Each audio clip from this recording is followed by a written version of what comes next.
Ya, sahabat, kita jumpa lagi di kanal saya, Andre Vincent Venas. Beberapa teman bertanya dan minta saya untuk mengulas dua isu yang pada waktu isu mudik itu menjadi ramai, dan juga pada saat tes wawasan kebangsaan, di mana Pak Novel Baswedan itu dikabarkan gagal dalam tes itu. Kemudian ada harapan dari sementara pihak dengan dinonaktifkannya Novel Baswedan ini akan berdampak pada Anies Baswedan. Jadi posisinya semakin melemah dan bisa ditangkap, katanya begitu. Jadi coba kita ulas sedikit dengan pikiran yang agak lebih tenang dan menempatkannya pada proporsi, supaya kita tidak salah analisa dan tidak sesat dalam berpikir. Maka seperti biasa, terhadap dua isu ini saya menuliskan artikel singkat yang berjudul soal sesat pikir. Ini perkara TKA Cina yang berseliweran katanya, dan isu novel Anies Baswedan. Begini ceritanya. Iya, pokoknya ruwet lah. Ya, memang ruwet sih jalan pikiran mereka yang asal menuduh tanpa dasar. Artinya, pertama, tidak ada faktanya, alias mungkin juga tidak tahu, atau memang gampang dibodohi. Dan kedua, memang motifnya itu jahat, mau memfitnah dengan menyebar hoax. Sahabat, isu yang tercampur atau asal dicampur, misalnya soal komparasi TKA Cina yang katanya bebas masuk Indonesia, sementara ada larangan mudik bagi warga sendiri. Dan menurut sementara kalangan, ini kan tidak adil katanya. Dan ini bagaimana kita melihatnya? Sahabat, ini sama sekali sesat pikir yang akut atau gawat darurat. Bahkan mungkin sudah kronis atau menaun, lantaran memang dipelihara terus gaya berpikir seperti ini. Nah, ini soal kesesatan relevansi dalam logika itu. Ini adalah jenis yang sering dipakai untuk propaganda kebohongan. Bisa lantaran kesesatan karena komposisi atau divisi, atau jenis argumentum ad ignoratiam atau argumen dari ketidaktahuan. Begini, isu TKA atau tenaga asing Cina ini jelas terkait dengan soal kontrak kerja atau proyek yang sudah disepakati kedua negara.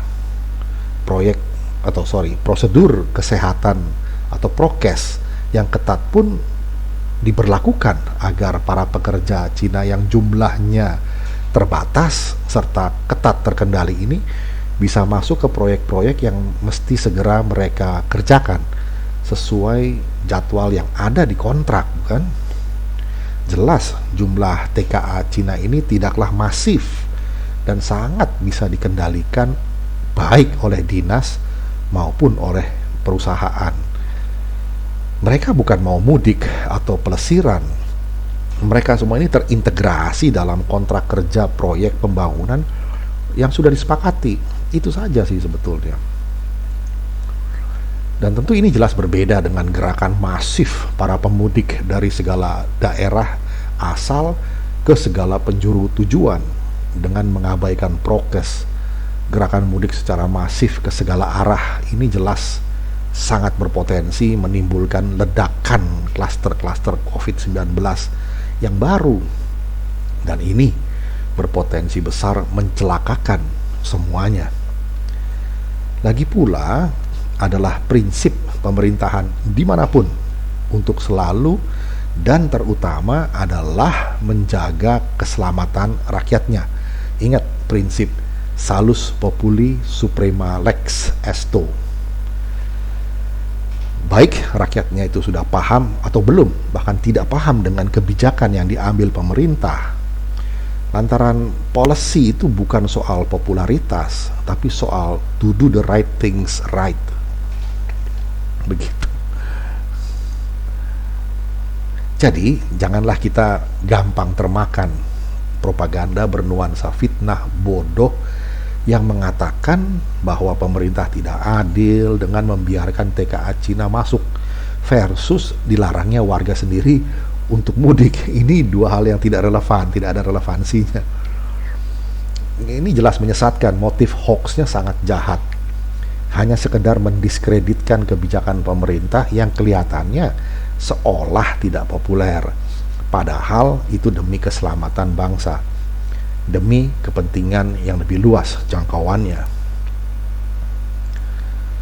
Sementara itu, ada pula soal tes wawasan kebangsaan atau TWK di KPK yang akhirnya menghasilkan 75 orang gagal. Di samping ada 1000-an lebih karyawan KPK lainnya yang berhasil lulus tes wawasan kebangsaan itu. Nah, sahabat, segelintir yang gagal itu tidak dipecat. Itu sudah ditegaskan bahkan oleh Pak Jokowi sendiri. Hanya dinonaktifkan saja. Lalu apakah mereka ini bakal magabut, istilahnya makan gaji buta, atau bakal direlokasi ke posisi yang lebih aman secara ideologis untuk kemudian dicuci otak agar normal kembali? Kita belum tahu juga, terus terang. Nah, tentu saja bintang lapangan dalam isu ini di pihak yang gagal tes itu adalah Novel Baswedan, figur yang memang kontroversial di lingkungan KPK. Ditengarai banyak kalangan yang curiga padanya soal perlindungannya terhadap, ya ini selagi saudaranya di balai kota, begitu katanya. Sehingga dengan dinonaktifkannya Novel Baswedan, banyak pihak yang berharap agar Anies Baswedan bisa segera ditangkap lantaran sudah tidak punya pelindung di KPK. Tapi ini juga sebetulnya pemikiran yang agak sumir sesungguhnya. Lantaran simpel aja kita tanya, apalah peran seorang Novel Baswedan? Ia kan seorang polisi, ya katakanlah bawahan, yang jadi penyidik KPK yang de facto serta de jure juga cuma bawahan dari Pak Firly Bahuri. Ia seorang jenderal polisi dan ia seorang ketua KPK. Lalu bagaimana ceritanya seorang Novel Baswedan bisa atau mampu melindungi penguasa balai kota, itu Pak Anies Baswedan? Ya sahabat, tentu saja kita juga mengerti dan paham betul bahwa banyak sekali pihak yang sudah sebal gitu ya, atau bahkan mungkin muak dengan gaya atau cara itu kebijakan-kebijakan Pak Anies Baswedan dalam mengelola APBD DKI Jakarta. Amburadul kalau kata Ibu Megawati, ya kita masih ingat. Tapi kita mesti mengerti juga bahwa de jure hanya parlemen lah yang bisa memakzulkan gubernur. Adalah parlemen yang mempunyai hak, mulai dari hak interpelasi atau hak untuk bertanya sampai bisa memakzulkan gubernur. Tentu setelah melewati proses atau prosedur yang ada.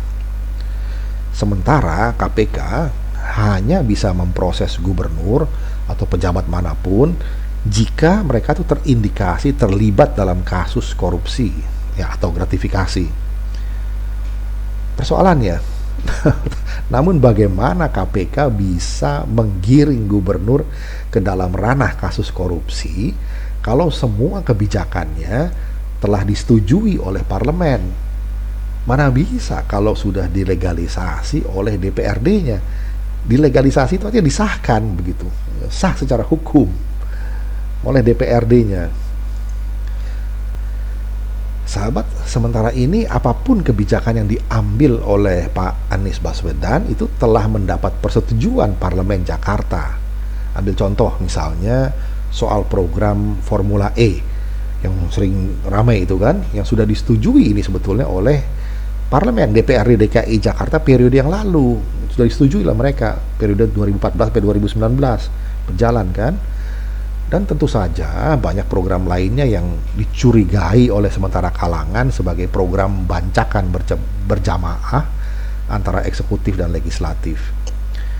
Kita masih ingat bukan, sejak akhir tahun 2019 di mana kader-kader PSI ini atau Partai Solidaritas Indonesia itu mulai mengorek-ngorek APBD DKI Jakarta untuk periode tahun 2020. Baru Di situ terbongkar skandal lem iPhone, komputer, bolpen, Formula E dan lain sebagainya naik ke ruang publik, jadi ribut diperbincangkan oleh masyarakat. Padahal tahun-tahun sebelumnya, ingat Anies Baswedan itu berkuasa di balai kota mulai tahun 2017. Lalu sampai akhir tahun 2019 tidaklah pernah terdengar protes dari anggota parlemen atau parpol-parpol yang ada pada waktu itu. Baru sejak Pileg 2019 berakhir dan kader PSI atau Partai Solidaritas Indonesia ini masuk ke Parlemen Jakarta, banyak sekali skandal anggaran yang terbongkar.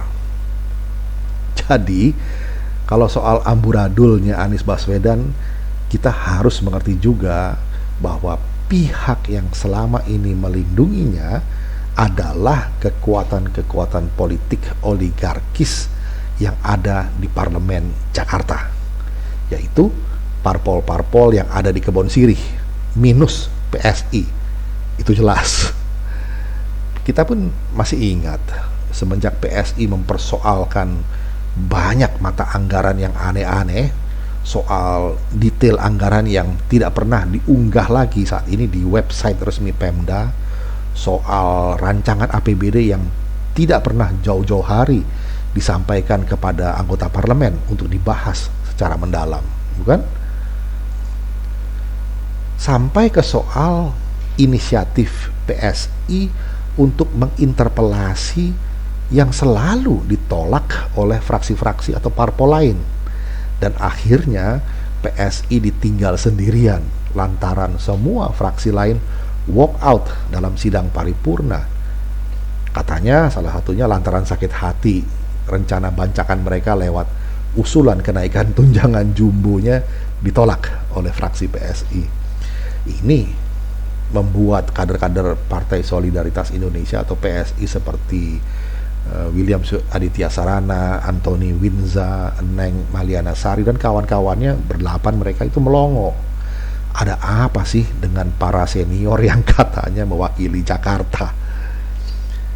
Jadi kalau kita kembali ke soal amburadulnya Anies Baswedan yang de facto serta de jure melindungi Anies itu ternyata bukanlah seorang yang bernama Novel Baswedan, tapi justru institusi DPRD DKI Jakarta minus fraksi PSI. Maka sahabat, selama Parlemen Jakarta tidak mau menginterpelasi sampai akhirnya memakzulkan Anies, maka ia akan terus berkuasa di balai kota. Atau kecuali KPK punya kasus korupsi yang solid, itu kebijakan yang tidak disetujui atau didukung oleh mayoritas DPRD misalnya, atau penggelapan anggaran yang bisa membuat seorang gubernur itu memakai rompi oranye KPK. Dan soal ini KPK sebetulnya sudah punya pengalaman tentang jenis kasusnya dengan beberapa gubernur atau kepala daerah level bupati dan wali kota, atau bahkan level menteri sekalipun. Masih ingat ada 2 menteri yang sudah kena ya, Menteri KKP dan Menteri Sosial. Adapun peran Novel Baswedan di KPK bisa saja ada, terutama terkait pengaruhnya yang kabarnya besar di wadah pegawai atau WP KPK yang katanya juga terindikasi radikal itu. Lalu katanya waktu itu Anies bisa jadi gubernur juga lantaran dikerek oleh isu SARA oleh kaum yang juga terindikasi radikal itu saja mungkin, sehingga anggapannya ada semacam proximity atau kedekatan antara keduanya, selain juga punya marga yang sama yaitu Baswedan. Memang soal isu radikalisme yang telah merasuk ke banyak instansi pemerintahan itu juga soal yang penting, tapi itu soal yang lain lagi. Jangan lupa waktu itu tahun 2017 masih di periode pertama administrasi Presiden Joko Widodo, melalui Mendagri saat itu Pak Cahyokumolo sudah diperingatkan kepada seluruh aparatur sipil negara ASN atau pegawai sipil negara PSN yang anti atau menolak Pancasila supaya mundur saja. Tahun 2017 sudah diperingatkan.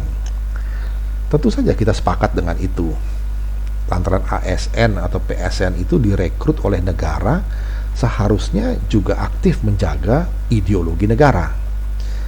Dalam prakteknya, mereka mesti mengimplementasikan 4 pilar kebangsaan, yaitu Pancasila, UUD 45, NKRI, dan Bhinneka Tunggal Ika.